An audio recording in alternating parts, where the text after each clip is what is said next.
అందరికీ నమస్కారం అండి. మరొక ముఖ్య విషయం నేను చెప్పాలనుకుంటున్నాను. అదేంటంటే పూర్వం పెద్దలు అమావాస్య అయిన తర్వాత రేపు నూకాలమ్మ గుడి సంబరాలు ఉన్నాయి. అమావాస్య అయిన తర్వాత మనకు ఉగాది వేడుకలు వస్తాయి. పూర్వం నా చిన్నతనంలో ఉగాది అంటే ప్రతి గ్రామంలో చేసేవారు. ఇప్పుడు రాను రాను అటువంటి పండగలన్నీ కరువైపోతున్నాయి. నేనేమన్నానంటే సంవత్సరానికి ఒకసారి ఉగాది అంటే మాకు తెలుగు పండగ సంక్రాంతి ఎలాగో అంతకంటే ముఖ్యమైనది ఉగాది. కొత్త సంవత్సరం మనకి. ఆ రోజే మనకి పొలం దున్నుకోవడం ముహూర్తాలు, ఏరువాక సాగర పాట ఎన్నో వస్తాయి. దాన్ని మనం మర్చిపోయాం. మనం మర్చిపోవడం గురించి పిల్లలకు తెలియదు. పిల్లలు చిన్నపిల్లలు అడిగిన ఉగాది అంటే చెప్పలేరు. దానికి కారణం ఏంటంటే మనమే చేయట్లేదు.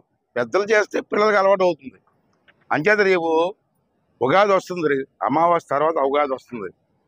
నేను మీ ఛానల్ ద్వారా రాష్ట్రంలో నేను స్పీకర్గా మాట్లాడుతున్నప్పుడు రాష్ట్రంలో ప్రజలందరినీ కోరేది ఏంటంటే మనకు సుమారు 14,000 పంచాయతీలు ఉన్నాయి సుమారుగా రాష్ట్రంలో. రేపు ఉగాది నాడు అందరూ పార్టీలతో సంబంధం లేదు. పార్టీలు ఎందుకండి, ఎలక్షన్లు చూసుకుందాం. ఉట్టప్పుడు పార్టీలు వద్దు. ఉగాది నాడు మాత్రం అన్ని పార్టీల వారు కలిపి ఊళ్ళో టీచర్లు ఉంటారు, బ్రాహ్మిన్స్ ఉంటారు, పంతులు ఉంటారు, వేద పండితులు ఉంటారు. వాళ్ళందరూ ఆ రోజుని గుళ్ళో పంచాంగం పెట్టి ఒక అరగంట ఉగాది పూజ చేసి అందరికీ ఉగాది పచ్చడిస్తే ఆ సంవత్సరం అంతా శుభం ఉంటుంది. కానీ చాలా ఊర్లో ఉగాది చేయట్లే. అది మళ్ళీ తెలుగు వాళ్ళం కాబట్టి ఉగాది మనకు చాలా ఇంపార్టెంట్ పండుగ కాబట్టి ప్రతి రాష్ట్రం అంతా చేయాలని కోరుకుంటాను యాజ్ ఎ స్పీకర్గా.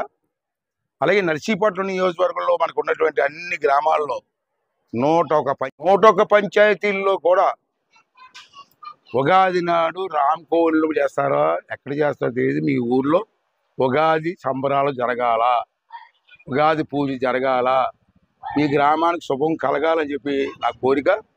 దానికి పెద్దలందరూ కూడా ఒకసారి ఆలోచన చేసి అందరూ కలిసి ఆ పండుగ జాగ్రత్త చేస్తే మన పిల్లలకు కూడా ఉగాది అంటే తెలుస్తుంది. లేకపోతే ఉగాది అంటే అడగని తెలియదు. ఉగాదా ఏంటి అంటున్నారు.